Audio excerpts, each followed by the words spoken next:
Hello everybody, and thank you for tuning in. Rice Patty Daddy here.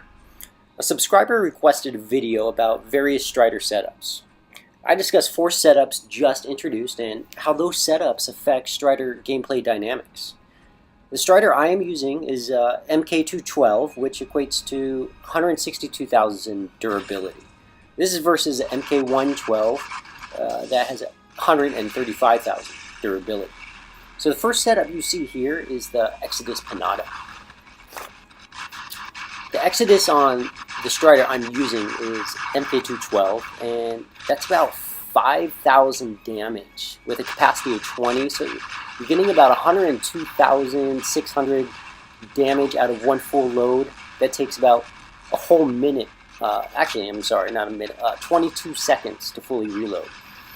Now, compare that to an MK112, that's about 4,275 damage times 20. That's about 85,500 damage.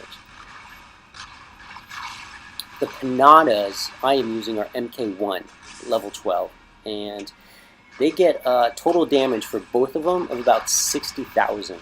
So the whole setup you see is going to give you 163,000 damage to somebody if you're able to connect with every single round. Now, using the Strider with this type of setup, we just so happen to land on Springfield and King of the Hill, is really staying close to the walls, using the cover, but keeping just enough distance that if you do have to use a stride, a dash, you can dash around the obstacle and not have to worry about backing up first. You're already kind of backed up. The key with using the Strider is saving those dashes that I have found, at least. And the reason why is because you're going to use all your dashes just to get to one of the beacons. If initially in the game it's going to be the center beacon. You're saving the dashes because of the oncoming opponents, and you want to be able to utilize all those damage to avoid as much damage to yourself as possible, especially if that opponent is using splash such as Orkins or Tulumbas and whatnot.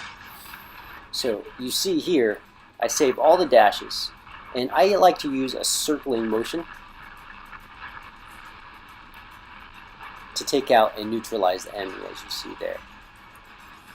The benefit behind doing that instead of going from side to side is you're able to avoid a lot more of the splash damage if somebody is firing at you, versus going side to side. If you are able to dash into splash damage, so you will obtain damage if you run yourself into it by going side to side. So if you can and you have the time to do it, save all those 5 dashes. The setup you see here is Thunder. The Thunder is a 500 meter weapon along with the Gust. And the Thunder on this Strider is MK212. That is about 17,000 damage, and then you get about 5 shots off of it, which is about 89,000 total damage. And it's about 1 shot per second. It takes about 10 seconds for it to fully reload. You can compare that to an MK112 Thunder. That's about 14.8 thousand, so that's only 74,000 damage. Not a huge difference.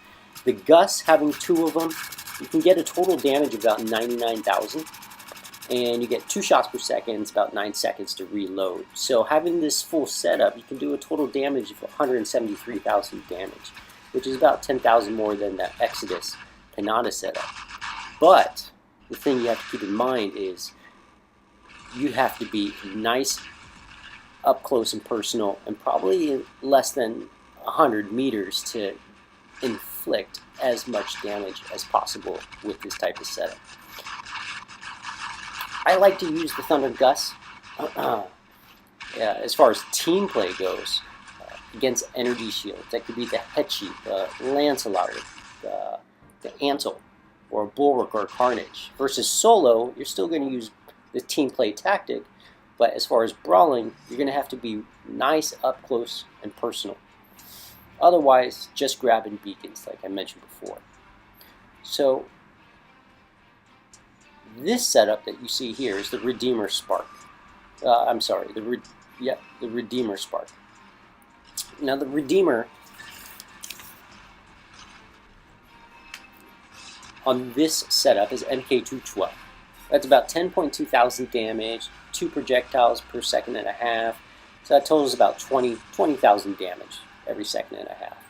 And there's about 12 plasmoids total. So if you were to connect all of your shots, you'd get about 122.5 thousand damage. And it takes about 5 seconds to reload. Now the sparks, those are about 3,400 damage at MK112. At MK211, which is on one of the sides, is about almost 4,000 damage. And it takes about 5 seconds to reload fully those sparks. So keep in mind, the closer you are with the sparks, the more damage you do. The thing with the Redeemer is it's super slow rate of fire, lots of damage. I find that the Redeemer is really more for a bot with super high durability, like a Leo. There you can just keep on rushing, keep on firing. It's really hard to use with a Strider because even though you're dashing, you still have to aim and connect with your hits, and you still take shots off. So this is the Ember Magnum setup. The Ember that I have on here is MK212. That's about 588 damage times, they say, 300 liters fuel, 30 liters per second. So you're looking at about almost 18,000 damage per second. Or you could do a total damage of about 176,000 damage. And the Magnums, they do about 2,500 damage. Having 2 of them, you can get about 10,000 damage per second. So you're really looking at about 28,000 damage per second with this setup. Now, the thing about the Ember is if your target's moving, you really have to anticipate and aim ahead of them, which takes away from the Magnums, because the Magnums you have to aim directly onto your opponent. So this setup I really don't like as much. I would rather have a Ember Spark setup and then the Redeemer with the Magnums.